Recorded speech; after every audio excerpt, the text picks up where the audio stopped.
G'day, Lindsay from Deals on Wheels here. I am on the other side of the camera today and having a story done about my FGK Morris, and it's something that we've been working on for about 3 years now. It was a vehicle that I picked up from the South Island, went down with an 8-wheeler and over a period of about a week, and picked it up from just south of Ashburton.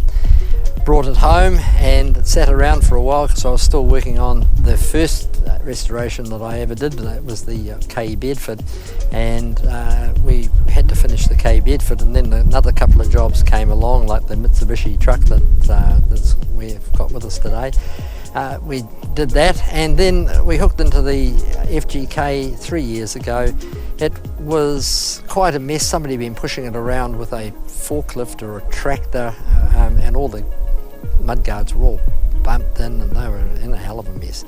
And so that was the biggest job they had to do, but I had a panel beat to work on that because it was outside of my scope.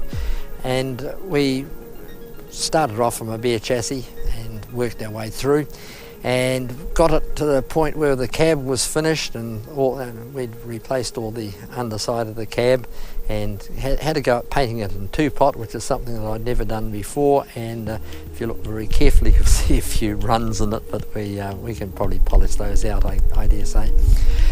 The other thing that we had to do was decide what it was going to be. I had my 53K Bedford as a working truck. If I want to go and pick up a load of base course or whatever, or topsoil, I can go and do that. It hasn't got a tipper on it, but it gets up my steep driveway in the Waitakere Ranges, so I can go and do a job with that.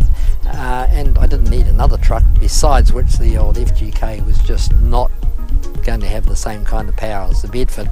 So funnily enough, you wouldn't be thinking a 53 Bedford if it's got any grunt, but it has. It'll reverse up my 20-degree driveway with a ton on its back without having any problem.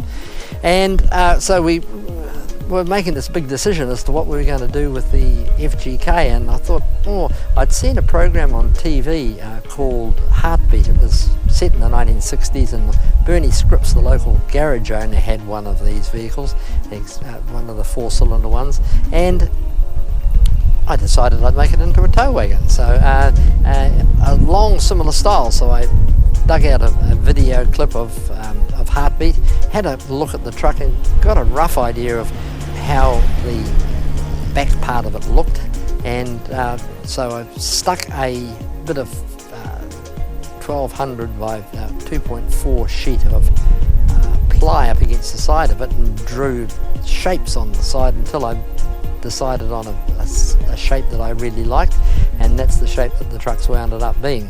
The next thing to do was to get a crane for it, and I couldn't find a crane anywhere, so I had to make one.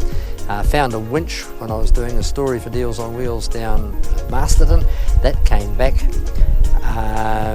with my mate's old 1931 Bedford when he was down on a run there. He brought that home, and the winch went on the truck and the crane went around it, and then we had the finished product. So it was about 3 years of work to do that.